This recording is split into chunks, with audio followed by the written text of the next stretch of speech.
upang mabigyan naman ang may 110 mga trabahador sa barangay.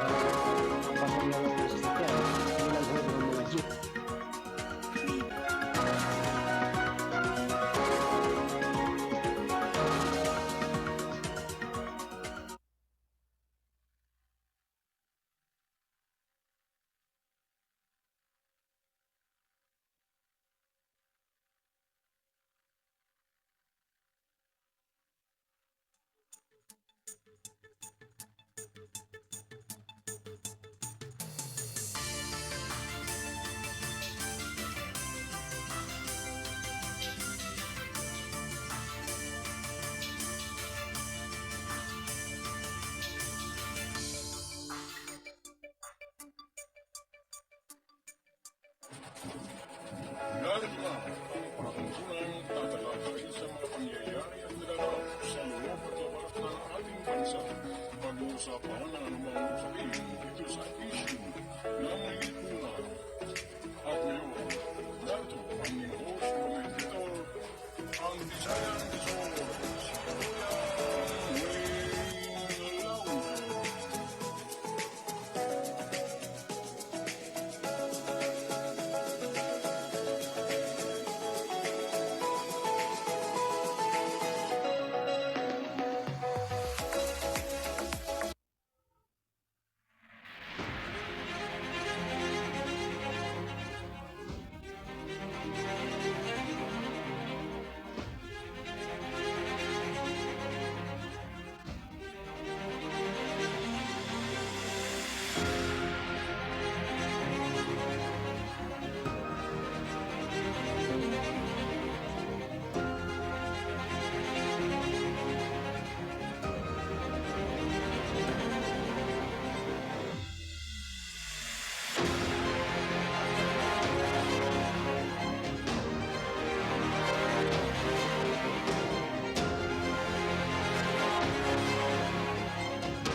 Okay. Magandang umaga po sa inyong lahat. Mga giliw po namin taga sa Baybay, Luzon, Visayas, Mindanao at siyempre sa Mega Manila. Welcome po sa palatuntunang issue ng lipunan pang Huwebes na edisyon. Ayan, kumusta po kayo mga kaibigan? At medyo napaaga tayo ng konti. Anyway, kanina po inyo pong napakinggan ang palatuntunang gabay at patnubay ni Kuya Arnold Aceveda Namuko, ang Mendoreñong Midnight Boy. Ayan. Anyway, samahan niyo po ako sa mga pagtalakay dito po sa ating palatuntunan. At ang oras natin, 7 minuto bago sumapit ang ika-11 ng tanghali. At ang time check na yan, handog po sa atin ng Gold9 Plus Probiotics. Benefits, effective in preventing serious illnesses and ailments like diabetes, cholesterol buildup, asthma, hypertension, and kidney diseases. Helps in regulating normal blood pressure, maintains normal blood sugar level, boosts immune system, helps in healing wound faster, perks up body's immune response to stress. Gold9 Plus Probiotics. All natural extracts includes the following: stevia plant, ampalaya, serpentina, malunggay, acetaba, insulin plant, banaba, sambong, and mangosteen. Gold9 Plus Probiotics. Official endorser, si Dr. Ariel Baira. Asian Best Innovative Company of the Year. Yan po yung Gold9 Probiotics. Ayan, mga kaibigan, ngayon po ay araw ng Huwebes at siyempre napakarami pong mga issue na ating pong pag-uusapan habang inaantabayan po natin ang ating mga kasado patrol. Kung mayroon pong mga may interview tayo mamaya sa ating pong kasadong ugnayan sa barangay, malalaman po natin sapagkat bahagi din po ng ating palatuntunan ang ugnayan sa barangay na malaman natin kung ano ba ang mga programa ng ating mga punong barangay o barangay kapitan. Dahil yun nga po sinasabi ng ating Pangulong Bongbong Marcos Jr. na kinakailangan palakasin ang mga programa na pambarangay. At siyempre kinakailangan po yung partisipasyon upang sa ganun lahat ay maging functional. Ay maswerte yung mga barangay na wala masyadong problema. Di ba sana kung ang problema ng barangay, halimbawa yung mga natural na dapat po nagagawa ng paraan, ay yung problema kung sakali man, ay kung yung mismong namumuno ng barangay ay siyang malaking problema. Di ba? Siya mismo yung malaking problema sa kanyang barangay. Anyway mga kaibigan, oras po natin. 4 na minuto bago sumapit po ang ika-11 ng tanghali. Alam nyo, medyo nakakalungkot po. Siguro, doon sa mga taong naapektuhan, maaaring matutuwa. Alam nyo kung bakit? Dahil isang police major, 3 sarahento, ang natiklo. Matakin po ninyo mga kaibigan, yan po sinasabi natin. Na kadalasan ay tumaas na ang sweldo, gumawa pa ng sideline. At 4 na dayuhan ang dinukot. Aba ay siyempre, ang kapalit ng pagkadukot doon sa mga dayuhan ay ransom. Ransom money na milyones na sinasabi ang halaga. Ang masaklap ito ay na-booking. Nasa kote ang kanilang mga modus. Kaya ngayon, papaano na? Atungal ka ng atungal dyan eh. Basta atungal. Dahil sa sinasabing kinilala ang police major at 3 police sergeant na sangkot mano sa pagkidnap ng 4 na mga dayuhan sa lungsod ng Pasay mga kaibigan. Kinilala na ang mga suspect na sina Police Major Crestel Carlo Villanueva, Police Senior Master Sergeant Angelo o Angelito David, Police Master Sergeant Ricky Tabora at Police Staff Sergeant Ralph Tumanggil. Nakadestino sa Makati City, Pasay City at NCRP o National Capital Region Police Office ang mga suspect. Noong Hunyo 2, sinabi ni Abalos na may 4 na foreign national ang sakay ng kanilang sasakyan nang parahin sila ng ilang pulis na sakay ng PNP motorcycle sa Taft Avenue. Saka kanila rin likuran ang isang puting van. Pagkatapos bumaba at kinuha yung 4 na dayuhan, ayan na, dinukot na sila saad ni Secretary Benhar Abalos ng DILG. Ano mga kaibigan? Kaya minsan nakakatakot yung may puting van. Nagawang makatakas ng 2 sa mga dayuhan mula sa pagdukot sa kanila at nakahingi ng tulong sa pulisya. Nagtamo naman ng mga sugat ang 2 pa at pinakawalan lamang matapos mga ibigay ang 2.5 milyong pesos na ransom sa mga kidnapper o mano.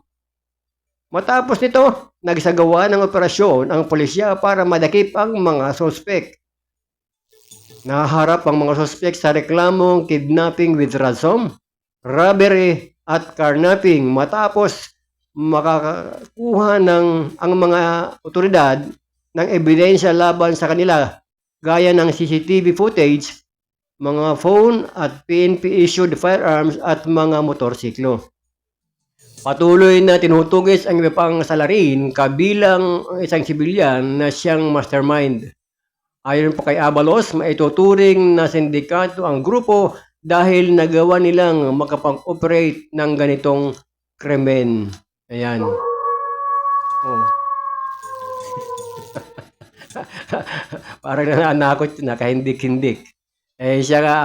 Siyang tunay mga kaibigan dahil sino nga naman mag-aakala na yung ating dapat pagsumbungan, pagreklamuhan sa anumang mga suliranin sa ating kapaligiran at sa ating lipunan ay siya pa pala ang nasa likod na dapat katakutan naku po, inang, ay papaano na, kagaya nitong nababalitaan natin, ang sweldo ng isang police major ay hindi na ho ito bumababa ng 50,000, 50,000 a month ang sweldo, kung hindi ako nagkakamali. Ano ho, ng isang police major. At maaring mas mataas pa sa binabanggit ko pong halaga sa inyo, mga kaibigan. So, paano natin pagtitiwalaan? Bagamat ito po ay, masasabi nga ng ating mga kababayan, ito po ay isolated. O ilan lamang. Pero yung ilan lang, yun ang mas mabagsik ang dating. Wala hong pinag-iba yan. Kung meron kang isang tumbang tubig at napatakan po ito ng muriatic, sa palagay ba ninyo, iinumin pa ninyo yan? Bagamat mas marami pa rin yung malinis, pero yung isang patak na muriatic, nagsisimbolize dito sa mga ganitong grupo, sila po yung lason sa ating pong lipunan. Ayan, matungal na naman. Ay, magandang umaga nga pala kay Ate Carolina Antinero. Siya po ay nakikinig yata at nanonood ngayon, Kuyang Arnold. At magandang umaga kay Kuyang J. Martin. Maligayang panunood at pakikinig. At sa lahat po ng ating mga kasado team, more power po sa lahat. Dahil ang ating pong programa at ang mga programa po ng ating kasado broadcasting service ay bahagi po ang panglilingkod sa bayan at bahagi din po ang ating serbisyo publiko. At sa susunod na pagkakataon, mayroon po mga inilalapit po sa atin na mga problema na nabibigyan agad ng aksyon. Siguro isasahin papawid po natin. Marami pong mga kababayan po tayo na lumalapit sa iba't ibang mga suliranin, sa iba't ibang mga tanggapan ng ating pamahalaan. Pero marami po ang kadalasan at nare-resolve po ng grupo po ng Team Kasado. Mga usaping legal o mga problema man na dinudulog sa atin ay nagagawan po ng paraan. Kaya congratulations. Anyway, balikan po natin itong mga issue na ito tungkol po sa apat na dayuhan. Hindi ho binanggit dito kung anong klaseng mga dayuhan yung mga dinukot. Ito ho ba ay mga inchik? Ito ho ba? Basta walang binanggit kung anong klaseng dayuhan. Mamaya, dayuhan lang pala sa Pasay pero Pilipino rin pala yun. Dayuhan lang. Pero mga negosyante din na mga big time. Talaga naman, no? Siguro, kinakailangan talaga paigtingin yung tinatawag na ating PNP chief. Bagamat ito po ay matagal ng, sabi nga, direktiba na magkaroon po ng internal cleansing. Matagal na ho. At itong mga ranggo na ito, sa aking estimate, sa aking pagtaya, ang pinakababawang rango dito sa nasasangkot, mga kaibigan, ay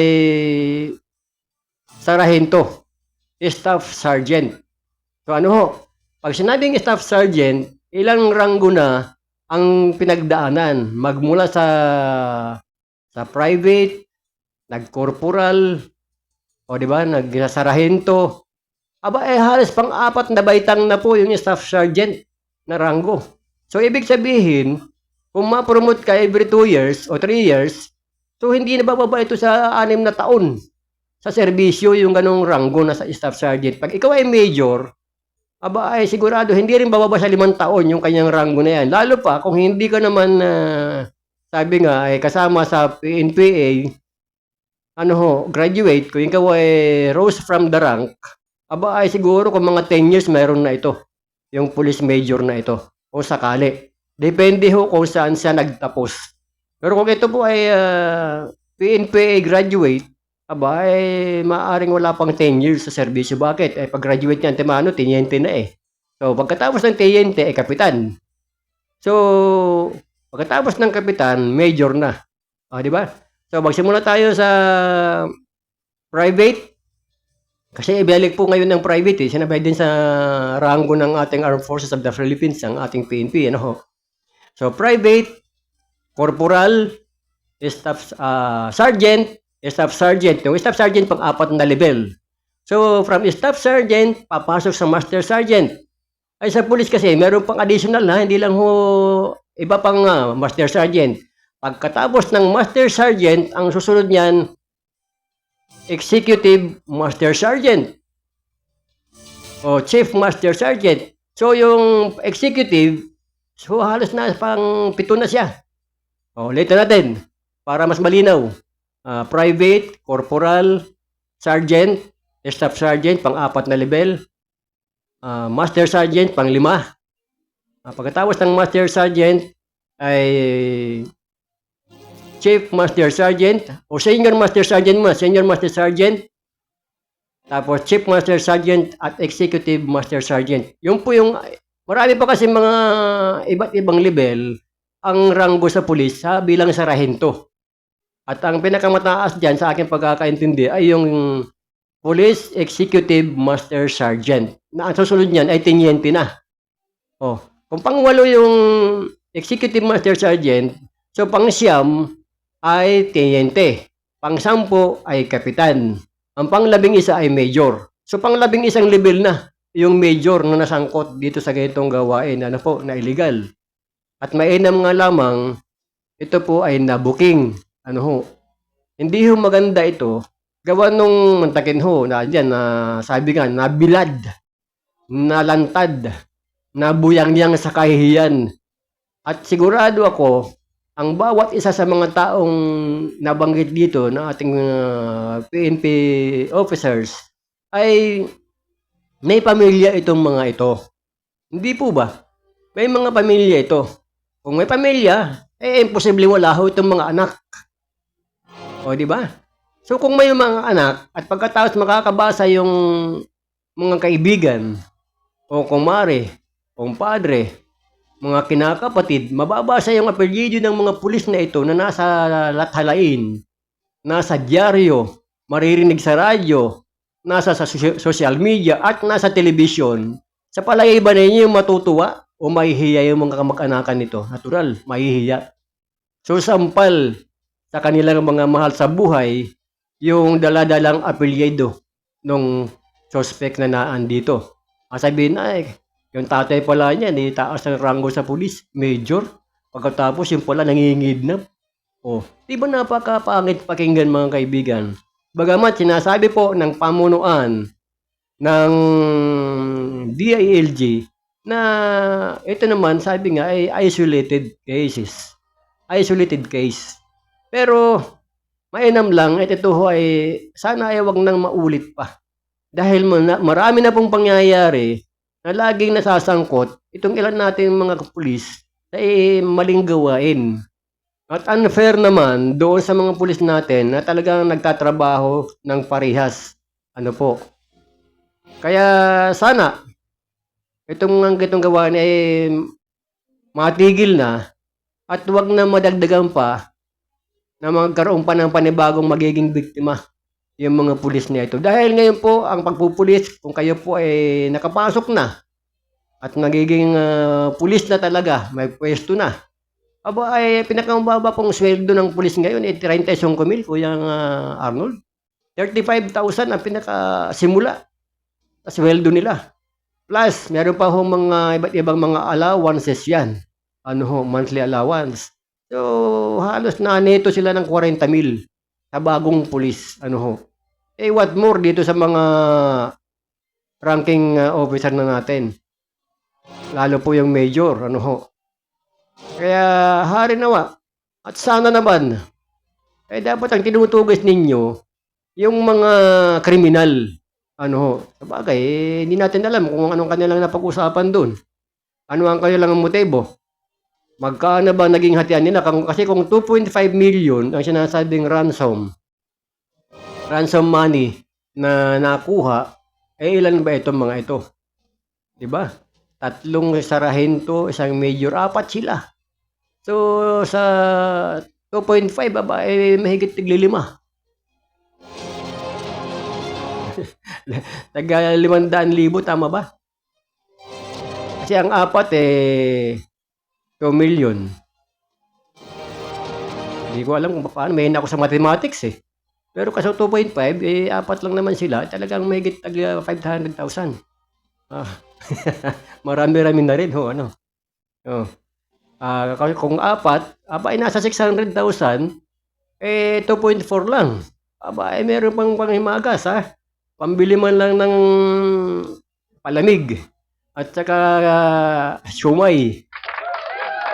Grabe. Oras po natin mga kaibigan, 10 minuto na po makalipas ang ika-11 ng tanghali. At mamaya, naku malaman natin dahil meron po tayong tatawagan na opisyal ng ating PNP kung sakali na pwede rin natin makapanayam at kung anong mga programa ang mayroon doon sa kanya nasasakupan. Kaya nga mga kaibigan, minsan nakakalungkot sa mga balitaan natin, mabasa natin, meron nasasangkot po na ilang pulis. Kasi sapagkat marami po tayo ang Kasado Media Group, marami po kami mga kaibigan na mga opisyal ng ating PNP. Mga general yung iba. Kaya nga lamang, ang nakakalungkot, pag nababalitaan po natin yung ganito, nahahaluan ng hindi maganda, nakakalungkot lang talaga. Na hindi naman dapat mangyayari dahil sabi nga ng ating mga kababayan, sino po ang pagkakatiwalaan na manalapitan ng ating mamamayan kung sila mismo na tagapagpatupad ng kapayapaan at ng ating batas at ng kaayusan sila mismo ang nasa likuran sa paggawa ng krimen. Oras mga kaibigan, ito 4:01. 11 minuto makalipas ang ika-11 ng tanghali. At maya-maya tingnan natin kung pwede na matawagan itong ating kaibigang opisyal ng PNP. Lalawigan po ito ng Rizal. At malaman po natin kung ano po yung mga activities na mayroon sa kanyang nasasakupan. Ayan, magandang umaga kay Kuyang Arnold. Magandang umaga po. Luzon, Visayas at Mindanao, Worldwide News Update, issue ng lipunan, Kuya Wayne Lawson. Thank you very much, Kuyang Arnold Namuko, yung ating pong host at program director, host po ng Gabay at Patnubay. Iyo pong napanood kanina at napakinggan, si Kuyang Arnold Aceveda Namuko. At sa pangalan po ng ating station manager, si Kuyang Alan Valenzuela Bordeos, ang ating pong publisher din po ng Balitang Kasado, ang pahayagang balansi at totoo. Magandang umaga sa ating mga kasado patrol.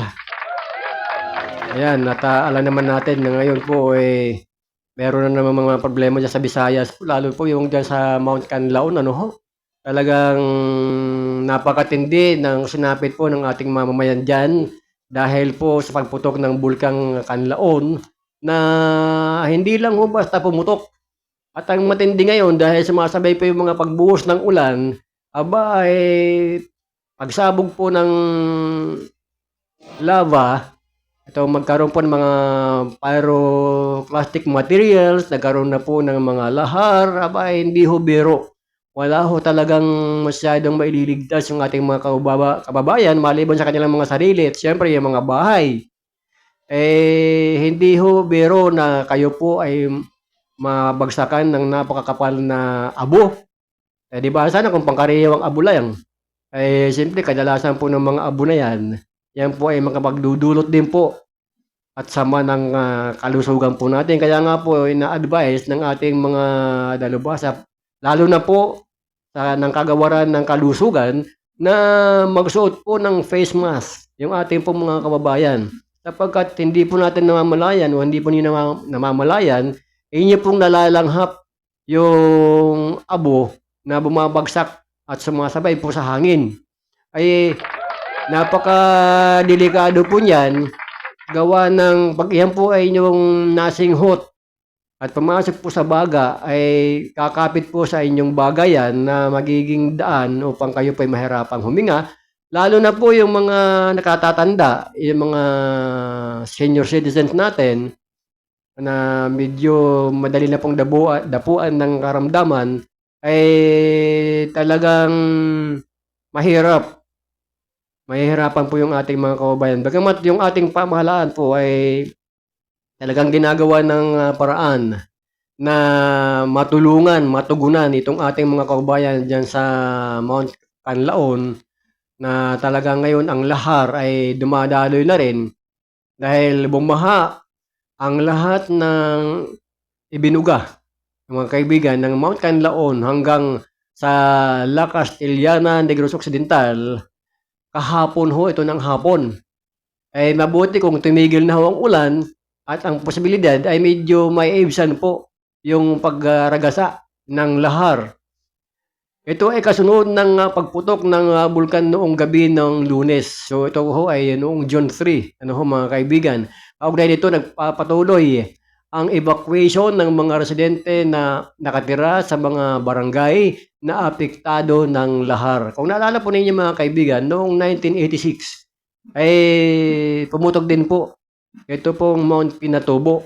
Matagal ho, ang layo ho ng Mount Pinatubo mula dyan sa Zambales at halos sa Metro Manila ay talagang nagdilim din po yung paligid doon sa taas at sa lawak ng ibinugang abo ng Mount Pinatubo. Talagang marami po sa ating mga kababayan nakala mo yung araw biglang nagdilim na ang paligid. Ano ho. Tuloy-tuloy naman ang paghatid ng tulong ng ating Philippine Red Cross sa mga pamilyang apektado ng Canlaon volcano eruption. Nagbigay ng pagkain at tubig sa mahigit 250 katao sa mga evacuation center sa Negros Occidental at Negros Oriental na apektado rin ng pagputok ng bulkan. Nagbigay din ng pagkain at tubig ang iba pa nating mga NGOs na tumutulong doon sa mga apektado ating kababayan.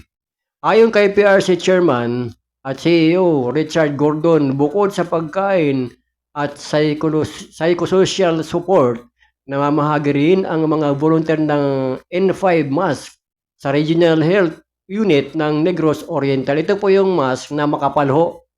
Kung naalala po ninyo nung unang pumutok yung COVID-19, ito po yung ni-require na face mask na N95, ano ho mga kaibigan. Ayan, at magandang umaga na po at maligayang panunood at pakikinig. Viva Kiripi San Benito. Yan, magandang umaga po sa inyong lahat dyan. Kami po sa mga taga-Kiripi Divine Healing Power ay nanonood at nakikinig sa inyong programa dito sa lalawigan ng Oriental Mindoro. Sa ating mga kababayan sa Mindoro, magandang umaga po sa inyo at hari naman medyo maganda po ang panahon dyan. Kasi talagang yung pag-ulan, ang ulan po ngayon ay biglaan lamang, pabigla-bigla. Minsan kagaya nito, medyo maaliwalas ang haring araw dito sa Metro Manila, pero hindi po masasabi na sa buong maghapon ay maaaring maganda pa rin ang panahon. Minsan biglang bubuhos ang malakas na ulan, mga kaibigan. Kaya dito sa ating mga kababayan, lalo na po dyan sa Region 6, nasako po ng Negros Occidental at Negros Oriental. At maging dyan sa bahagi pala ng Region 7, Kuyang Arnold, ay meron na po ng mga evacuation center. Kasi magkalapit lang po yung mga lalawigan yan, Negros at Cebu.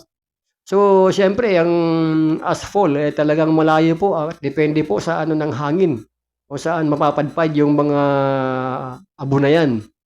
Kaya sabi ko nga po sa inyo, malayo po ang Zambales sa Metro Manila. Kahit na paano, pero nakarating yung usok o abo na galing po ng Zambales nung pumutok po yung bulkan ng Pinatubo.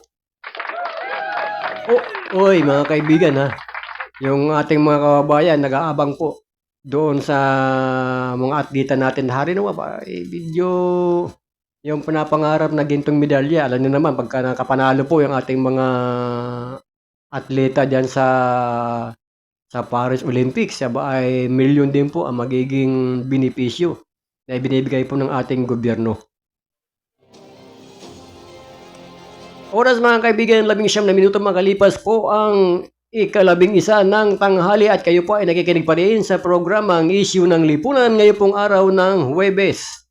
Mga kababayan, tingnan ko nga kung available na kaya itong ating pwedeng makapanayam. Baka sakali. Para nang sa ganun malaman natin. Dahil ito nga kanina nabalita ko po sa inyo na ayan, tingnan ko Naku, merong mga meeting. Anyway, magandang umaga po kay Police Major ayan, Edsel Macasero. Siya po yung hepe ng Teresa Municipal Police Station. At nag-reply po siya, sir, kasama ko po si PD. So mayroon activity kasi sa Teresa, sa bayan po ng Teresa, sa lalawigan po ng Rizal. At naroon po ngayon si Provincial Director, Police Colonel Felipe Maragun. At meron po silang mga activities. Kaya mamaya-maya siguro, baka pwede na si Hepe. Matawagan natin, malaman natin kung anong mga activities. At congratulations nga po na dyan sa Teresa Municipal Police Station. Muli silang nakatanggap ng certificate of appreciation. Dahil po sa kanilang mga magagandang nagagawa o mga activities na related o connected sa ating mga kababayan. Congratulations kay sa tanggapan ni Police Major Edsel Macasero. At siyempre, katuwang dyan ang kanyang mga tauhan sa napakagandang accomplishment niyan. Kaya sa lahat ng police personnel ng Teresa Municipal Police Station, congratulations po sa inyong lahat, sa inyong napakagandang mga performances at kaya kayo nagkakaroon ng mga pagkilala ng ating iba't ibang mga tanggapan ng ating pamahalaan. At siyempre, dyan din po sa ating Provincial Director, Police Colonel Felipe Maragon. Kaya namang ginaganahan itong ating mga Chief of Police na magtrabaho ng maayos dahil sila po ay meron din pong nakikita na leader sa lalawigan, yung po sa pamamagitan po ng ating Provincial Director na si Police Colonel Felipe Maragon, workaholic. Talagang pinupuntahan lahat ng mga bayan sa lalawigan po ng Rizal at inaalam kung ano pong mga bagay na kailangan matugunan at mabigyan ng mga agarang solusyon ng ating PNP kung sakali kakailanganin. 22 minuto makalipas ang ika-11 ng tanghali. Yan.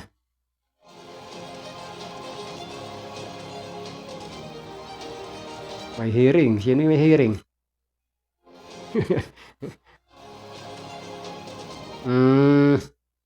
Ayun, oo. Kasi balitang kasado nakaline eh. Good morning, andito lang ako sa Anguno MTC. May hearing. May, ayan. Okay. Samantala mga kaibigan, ito po ay mag-ingat po yung ating mga kababayan. Dahil ngayon po ay nagbigay ng babala ang ating DILG Secretary sa mga barangay official, lalo na po kung halimbawa merong usapin na may kinalaman sa mga sexual abuse. At pagkatapos ginawa ng paraan ni Kapitan na magkaareglo yung magkabilang panig, ay yung pala hindi dapat yan. Kaya mga kaibigan, binalaan ni Department of Interior Local Government Secretary Benhar Abalos Jr. ang mga opisyal ng barangay na dapat na walang gagawing pag-aayos ng mga kaso ng anti-online sexual abuse o exploitation of children sa kanilang hanay. Sa press briefing sa Palasyo, hinimok ni Abalos ang publiko na iulat ang online child abuse, sexual child abuse at exploitation sa mga otoridad na nagpapatupad ng batas, kasabay ng pangakong kakasuhan ang mga sangkot. Muling ginit ni Abalos na maaaring managot ang mga lokal na opisyal kung mapapatunayan na sila ang naging daan sa pag-aayos ng mga kasong ito. Kaya mga kaibigan, napakadelikado ho. Ito po, isa po dito na talagang binibigyan diin ng ating sekretary ng DILG, yung sexual online abuse po ito. Anti-online sexual abuse o exploitation of children. Alam niyo, meron kasi mga minsan, ibang magulang, yung ginagawang pamain yung mga anak eh. Pinagkasayaw sa harap ng camera, naka-live, live stream sa Facebook, Pagkatapos may mga parokyano palang nag-aabang, ano ho. At syempre, ang kapalit nun ay salapi. At makikita doon yung magulang. Kaya lang, yung bata sa murang edad ay nalalantad na sa hindi magandang gawain. Ano po? Sa halip na ang ipagmalaki ng magulang, yung kanyang anak ay nag-aaral ng maayos, nakakakuha ng matataas na grado, at nakakakuha ng mga medalya dahil sa kagalingan at kausayan sa pag-aaral. Yun po ang kailangan ng magulang na inyo pong ipursige ang inyong anak na makapag-aral ng maayos. Hindi yung ipupursige ninyo ang inyong anak na makapagsayaw ng hubot-hubad sa harap ng camera, ng cellphone, at naka-live streaming sa Facebook, at pagkatapos, ang kapalit ay pera. At ang karamihan dyan, o kadalasan ng mga parokyano dyan, ay mga dayuhan. O, di ba? So, talagang pinagkakakitaan yung murang katawan ng mga bata. Kaya lamang, pag kayo ay natiklo, sabihin nyo, sorry, my love. Oho. Lalo na mga nangyaring ganyan eh. Na booking. Na bakit na booking?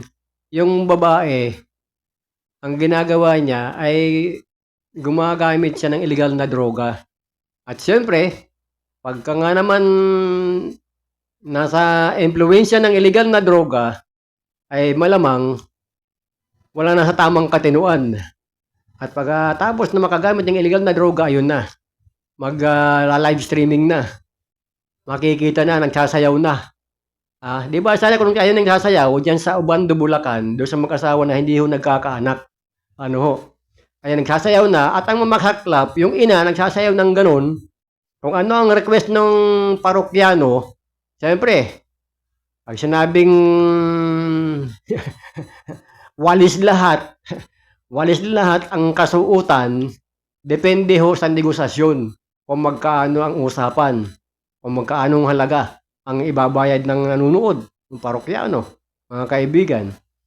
Ngayon, at hindi lang yun, pagkatapos ng ina, siyempre para karagdagang income, pati yung minor de edad na anak na babae, ay gagawa na rin ng ganong style. Pagsasayawin na rin. Karagdagang income nga naman. So, ayan. Ay nabuking. Bakit? Kaya naman nabuking kanya lang ginagawa dahil nung mabaybas yung ina, nakita doon sa mga gadget, mga kaibigan, ay hindi na off yung gamit na computer. Oh, di naroon din, nakita tuloy. Nabuking ang modus. Ano ho. Kaya kawawa naman yung anak na nasasangkot din sa kanyang sa murang edad, nasasangkot na sa illegal na gawain. Samantala mga kaibigan, na lalaking tulak, ito po ay balik selda. Yan po, sa bahagi po ito ng Valenzuela City.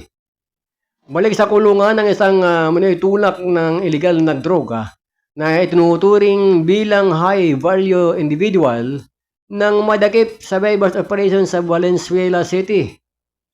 Kinilala ng bagong hepe ng Valenzuela Police Station na si Police Colonel Nixon Kayaban. Ang suspect na si alias Dante. Ayan, Dante Lalog. 38 anyos na barangay Jen T. De Leon.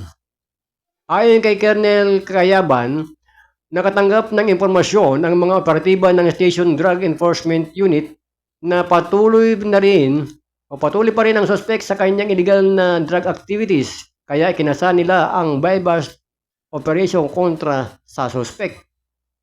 Nang tanggapin ng suspect ang marked money mula sa police na nagpanggap na pusher buyer, kapalit ng isang sachet ng shabu, ay agad siyang hinuli ng mga operatiba. Nakuha sa suspect ang nasa 5 gramo ng hinihinalang shabu na may katumbas na halagang 34,000 pesos at bypass money. Sa record ng Station Drug Enforcement Unit, dati nang nakulong ang suspect dahil din sa pagbebenta ng droga. Subalit, nang makalabas ay muli man itong pinagpatuloy ang kanyang illegal na gawain. Kaya, ayun, balik selda. Kaya nga minsan, nagiging usap-usapan din ng ating mga kababayan dahil bagamat sinasabi na pag nahulihan, wala hong piyansa yung mahuhuli doon sa illegal na droga. Depende ho sigurado yan sa dami ng mahuhuli. Makukumpiska na illegal na droga. Kasi ngayon, kung hindi ako nagkakamali, bagamat kung tama yung aking iniisip, yung tinatawag po na plea bargain o plea bargaining program ng gobyerno natin ay tinanggal na. So, hindi po ako tiyak kung talagang wala na nga itong plea bargaining. Pero bakit na mayroon pa rin nakakalaya? Kasi pag hindi ho na-aprobahan yung kanilang in-apply na plea bargaining doon sa programa ng ating gobyerno dahil sa paniniwalang magbabago, ay talagang magpapatuloy pa rin. At yan din po sa bahagi po ng Kamanava, yung mga nagdaang buwan, meron din po mga nahuli dyan. Alam niyo ho yung style naman, dati na rin ho nakulong, mga kababayan yung suspect. Ang ginawa nung makalaya dahil nagpiansa na aprobahan doon sa plea bargaining program ng ating gobyerno, nakalabas. So ang ginawa nung suspect, para hindi masyadong halatado ang kanyang mudos, ay naglabas sa o nagbukas siya ng isang negosyo na lending. O, di ba? Nagpapautang ng pera. Yung pala, yung mga parokyano, yung mga addict din. Nagpapautang ng pera. Yung iba, perang utangin, yung iba naman pala ay droga. So kung alam mo, halagang 10,000 droga, shabu, kung payable, kung ilang buwan yan, ay pauutangin yung kukuha. Ang problema, kung bakit nabuking ng nasabing mudos, yung isa sa mga nangutang, mga kaibigan, ay siyempre, medyo nahirapan magbayad, pinagbantaan ngayon nung nagpapautang. O, di ba? So, ang ginawa ngayon ng nangutang, nagreklamo. Nagbigay ng impormasyon sa pulis, ayun, natiklo ngayon, yung dati na nakakulong, na kunwari nagbukas ng lending, na pautang na pera, yung pala ang pinapautang niya ay illegal na droga. Huli ng ating mga operatiba. Di ba? Di ba sana kung talagang lehitimong lending institution yung negosyo, okay lang. Ang problema yung pala ay droga ang inuutang. Pagkatapos babayaran halimbawa, yung 10,000 na inutang payable ng 2 buwan, kaya 1 buwan. Ay nung hindi na makakabayad yung nangutang dahil siguro pagkabenta ng mga ng shabu, naubos na rin, gagamit pa yung nangungutang, talagang wala hong kikitain. Wala hong tubo na kikitain doon sa kanyang inutang na item, na epektos mga kaibigan. Ano?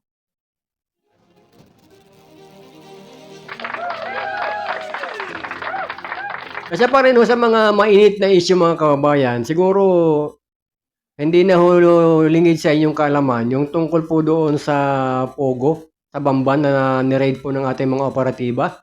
Na tapos meron na rin hong Pogo na naman na ni-raid naman sa bahagi po ng Pampanga.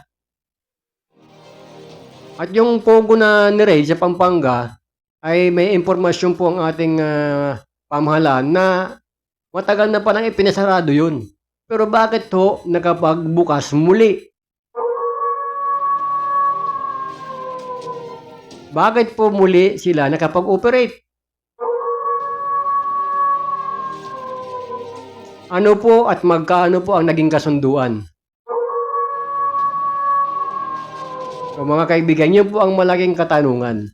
Dahil kung yan po ay pinasarado na, dahil sa mga illegal na gawain, at pagkatapos nakapagbukas muli, ano ang dahilan? Sino ang gumawa ng paraan para makapag-operate muli yung illegal na gawain na yun, diyan sa bahagi po ng Pampanga? Yun po yung malaking katanungan na ating pong susubaybayan at malaman natin kung sino ang nasa likuran yan. Sino ang mastermind ng nasabing illegal na operasyon ng mga pugo.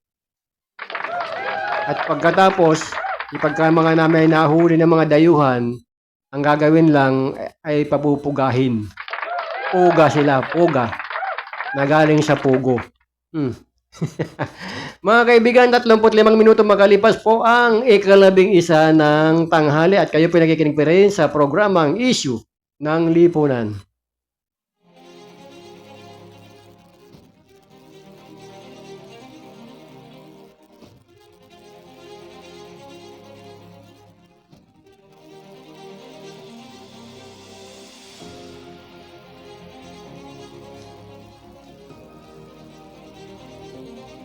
At 36 na minuto makalipas ang 11 ng tanghali mga kabayan at sinasabi nga po ngayon ng ating Pangulong Bongbong Marcos na yung mga pulis na naharap sa reklamo sa mga krimen ay may libreng abogado.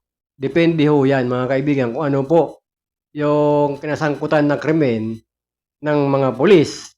Kasi kung yun naman po ay nasangkot, palagay ko naman itong nasangkot doon sa pandudukot, sa kidnap for ransom, palagay ko naman, hindi po siguro ito sakop doon sa sinasabing may libreng abogado.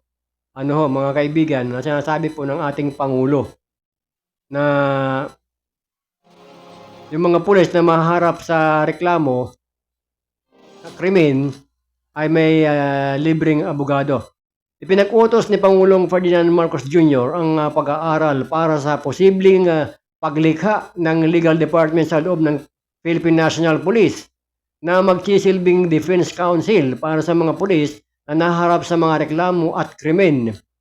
Ginawa ni Marcos ang pahayag makaraang pangunahan ng ikalawang PNP Command Conference sa PNP Multi-Purpose Center sa Camp Crame, Quezon City kung saan tinalakay ang mga operational accomplishment ng PNP at pagsunod sa mga direktiba ng Pangulo bukod sa iba pang mga isyu. Binigyan din ni Marcos ang pangangailangang magbigay ng legal at tulong sa mga pulis lalo na sa mga hindi kayang magbayad ng serbisyo sa mga pribadong abogado.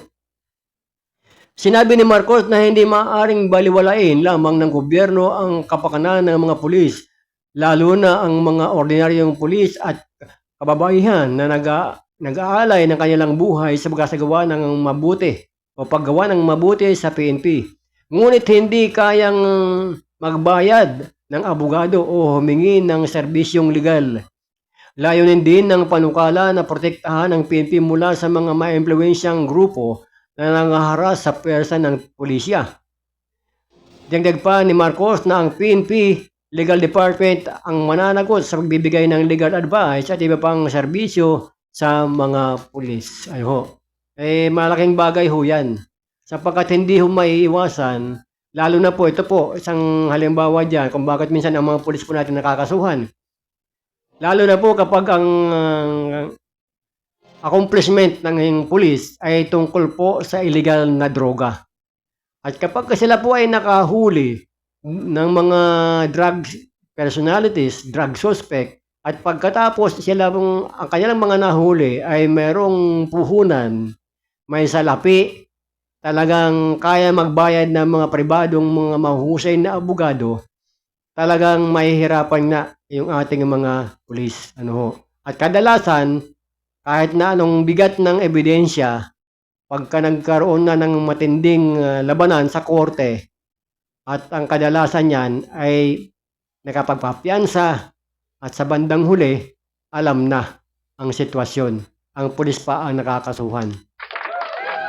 Mayroon po mga ganyan pangyayari mga kaibigan na nakita na nga, nahulihan aktual kadalasan naman ng mga nahuhuli, lalo po sa illegal na droga, wala pong umaamin dyan na kanila yan.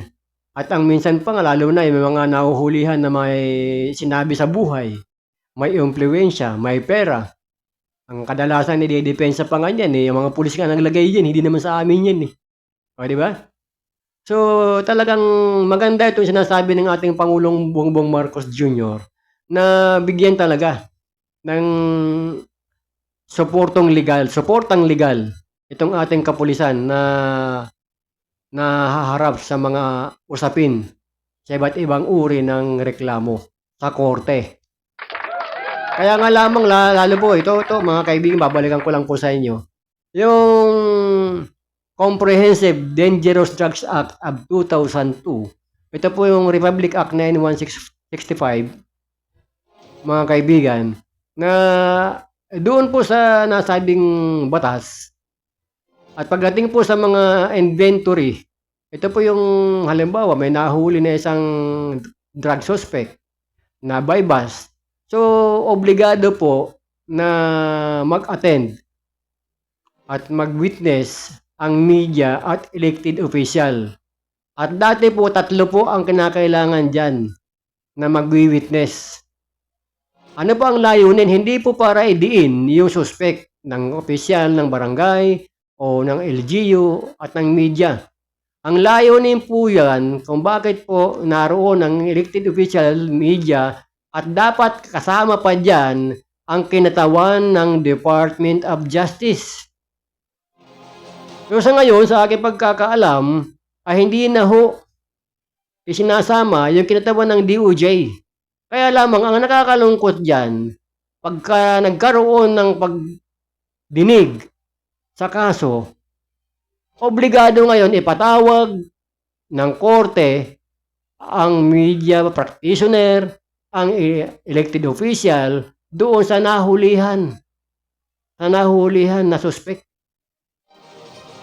Bagamat yan ay parang confirmation lang kung totoo ba yung nahuli na yun, totoo ba yung picture na yun, totoo ba yung perma nung nag-witness na media, totoo ba yung perma na nag-witness na elected official.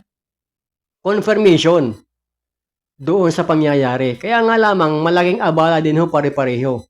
Ano ho? So nakakalungkot na yung mismong ating nasa gobyerno, mga kaibigan, na dapat sila ang isa sa magpapatibay sapagkat hindi naman ho naado ng media, hindi ho naado ng elected official ng barangay, sabi ko nga sa inyo, para ho i-prosecute yung taong nahulihan illegal na droga. Yung po ay para lamang ma-witness na yung nakuhang droga ay hindi po itinanim. Kaya nga po kung matatanda po ninyo mga kaibigan, na inuobliga po yung body cameras ng ating PNP sa mga operasyon. Ano ho? Pero hindi ho lahat. May mga pagkakataon po ng mga drug operation. Kasi nga naman, halimbawa, ito bibigyan, hindi ho sa kinakapihan ko po ang ating Philippine National Police. Sa isang drug operation, sa buy-bust operation, hindi ho po pwede maglagay ng camera yung ating mga operatiba. At ang target na tao, kung sino man siya, ay magkikita antimano yan eh. Di malalaman, yan operatiba may camera sa dibdib. O di ba, kalukuhan din.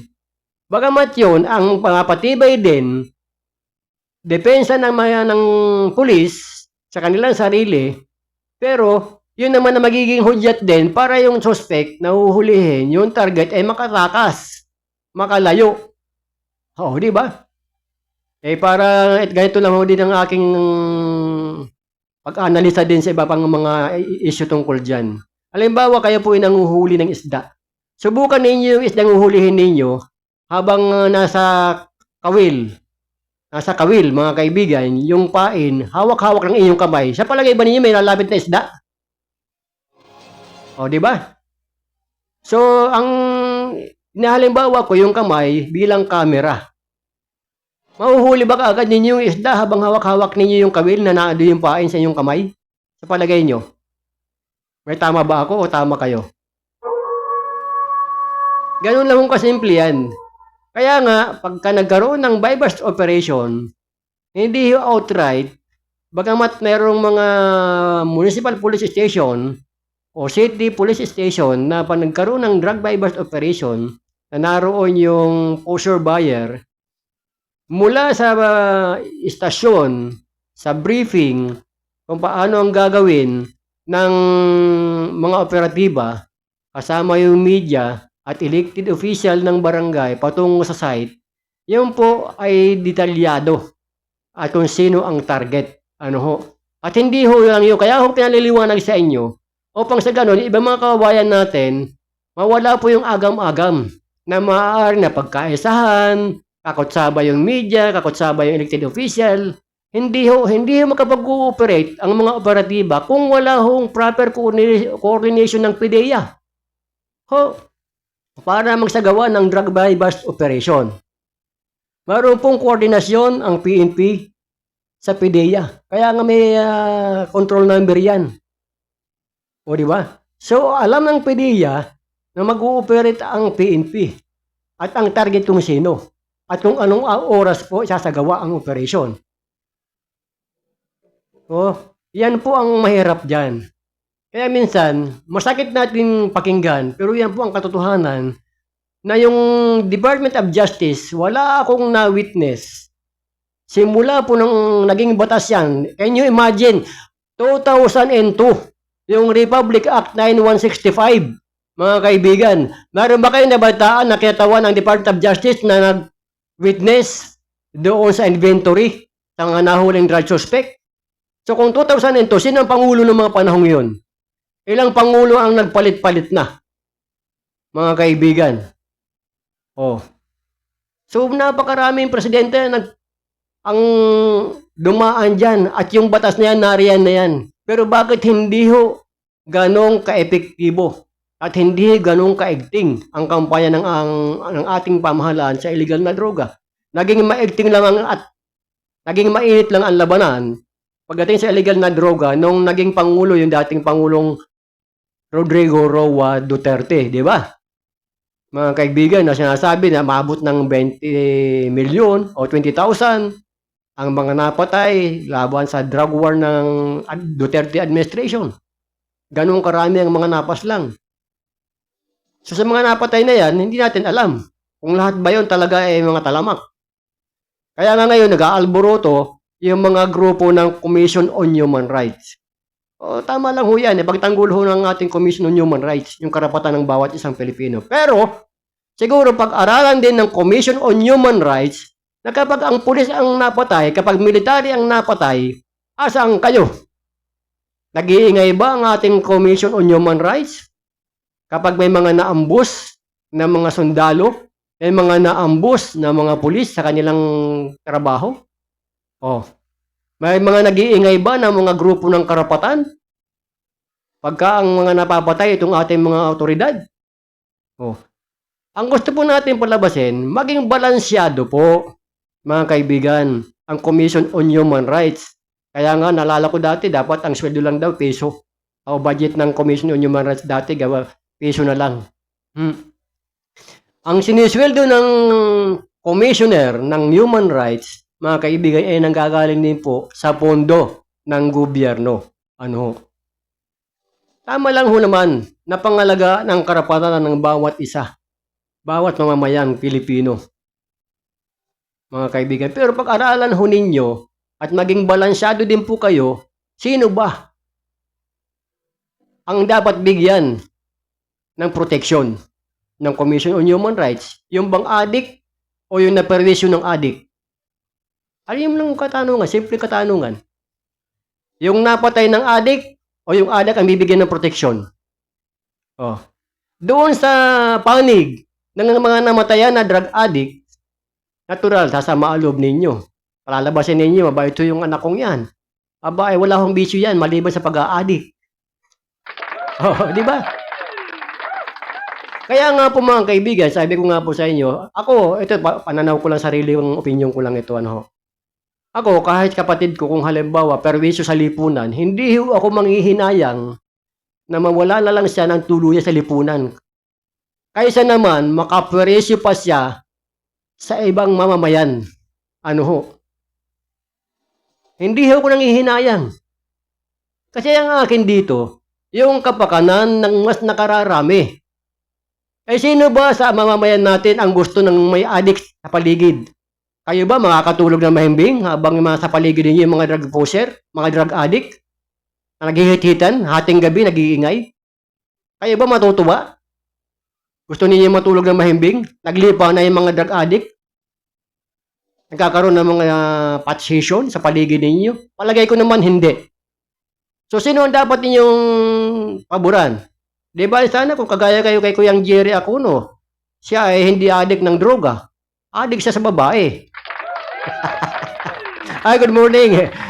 Kuyang Jerry Acuno, ayan, issue ng bayan. O, di ba?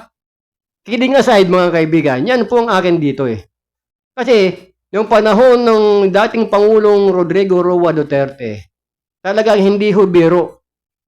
Pero kahit na paano naibsan, naibalik ang respeto, naibalik ang takot ng ating mamamayan, nabawasan yung naglipa ng mga hold-upper.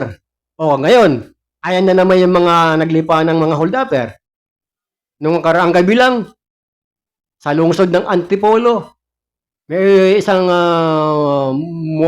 motorcycle taxi driver, binaril sa ulo, inagaw yung motorsiklo. O, hindi ba? O. Kaya nga ngayon, malalakas ang loob ng mga gumagawa ng kalukuhan sapagkat walang takot sa gobyerno at walang takot sa batas. Totoo, hindi. Kaya wala silang disiplina. Kung anong gusto nila, gagawin nila. Hindi tulad nung dati, sabihin na natin masama si Duterte sa pananaw ninyo. Pero at least nawala yung mga addict sa paligid, nakapaglalakad yung ating mga kababayan, 10 oras ng gabi, uuwi sa kanilang tahanan, nakakauwi ng buhay. Hindi na hold up. O, di ba? Mga kaibigan. So, yun po. Nagkakaroon po tayo ng comparison sapagkat ngayon, namunumbalik na may mga holdapan. Matakin mo, naghahanap buhay lang yung tao. Inagaw yung motor. Malapitang binaril. At hindi pa nasiyahan. Pagbagsak nung rider na motorcycle driver, taxi driver, binalikan pa. Kinuha yung cellphone. O, di ba? So, ano ngayon ang gagawin ng ating pamahalaan sa mga pangyayari yan? Sabihin, hahanapin. Saan mo hahanapin yung mga yun? Ay gabi. Madilim. Hindi rin naman makakita sa CCTV yung plate number ng motorsiklong ginamit. Kung meron bang plaka o wala. Yun. Kaya maluwag silang nakakatakas sa mga maling gawain. Dahil nga, parang bagamat magkaiba ng approach, magkaiba ng pamamaraan ang ating administrasyon ngayon kumpara sa dating administrasyon Duterte paglaban sa illegal na droga. O, di ba? Pero ang ating mga kababayan, minsan, napupulaan din ng ating Pangulong Bongbong Marcos sa sistema rin ng pamamaraan ng paglaban sa illegal na droga. Oo nga, wala tayong nababalitaan, napapatay. Kaya nga, tuwang-tuwa rin yung mga ang hanap buhay ay illegal na droga sapagkat wala silang pangamba na sila ay mapapatay. Sila ay buhay na buhay. Ay siyempre, may puhunan na yung mga yan. Nakapag-embak na yan ng maraming salapi at kaya nang gumawa ng paraan ay hindi na humaligid sa ating kaalaman at sabi nga, alam na po ng taong bayan na ang ating judicial system sa ating bansa ay kadalasan masakit man pakinggan, pera lang ang katapat. O, di ba? Ay kamakailan lang, di ba? Meron tayo nabalitaan, isang hukom o huwes na nasangkot sa bilihan, sa bayaran para arigluhin isang kaso. O, di ba? Yan po ang katotohanan eh. Kaya ito pong ating palatuntunan, issue ng lipunan, issue noon, issue ngayon, issue magpakailanman. Oh, hindi lang po natin pinag-uusapan yung issue ngayon.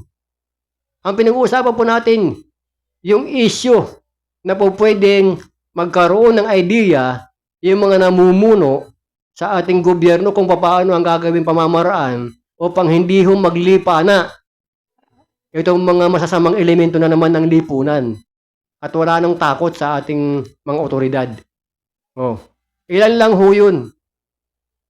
yung napatay na motorcycle taxi driver natin na wala namang ibang hangad yung kung hindi makapaghanap buhay, makapagbigay ng suporta sa kanyang pamilya, sa kanyang mga anak, kung pamilyado na siya, makapagbigay ng magkaroon na maayos na pamumuhay.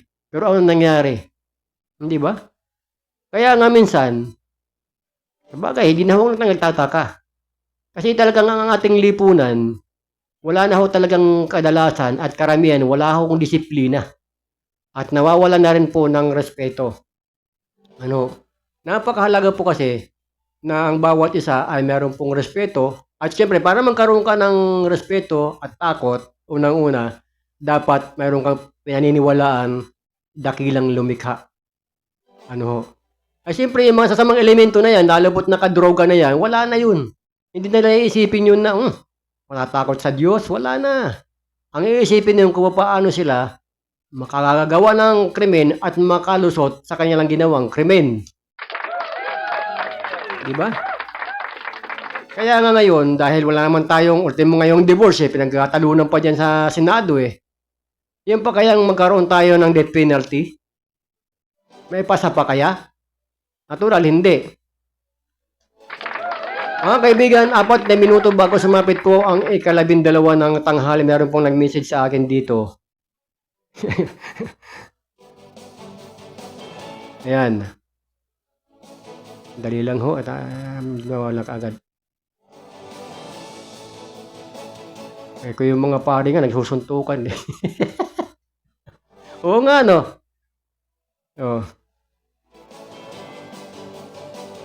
Ko yung mga pari nga nagsusuntukan. Paano pang di ba? Sabagay, oo nga naman.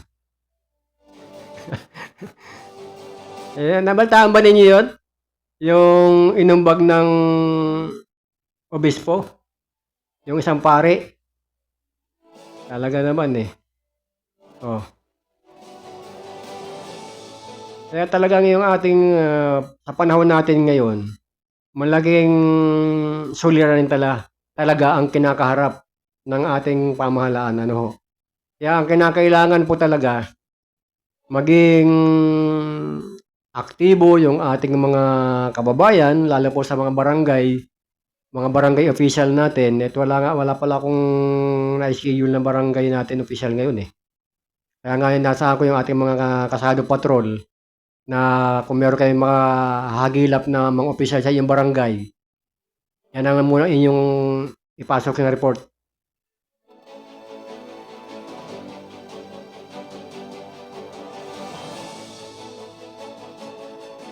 Oras mga kaibigan, 2 minuto bago sumapit po ang ika-12 ng tanghali at siguro, Kuyang Arnold, tayo ay magpipindi din ng ating tabing.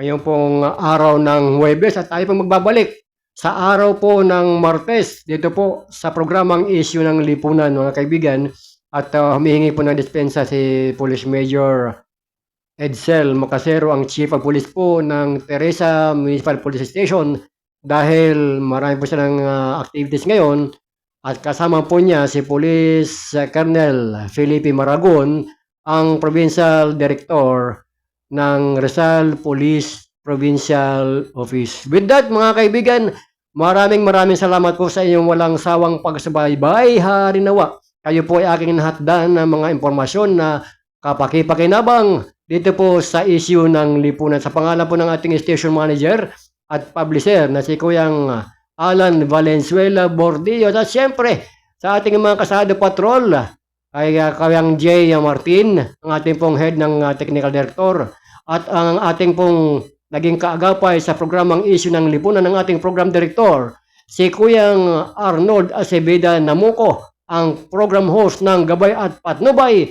Ito po naman ang inyong lingkod, ang Bisayang Tisoy, na bagamat pangit ang mukha, ayan, matungal ka na naman, bagamat pangit ang mukha, ang tanging pagmamalaki lamang ang kagandahan ng loob sa kanyang kapwa. Bye-bye, bye-bye, bye-bye.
habang mabigyan naman ang may 110 mga trabahador sa barangay. Habang ang mga yan, ilang mga jeep.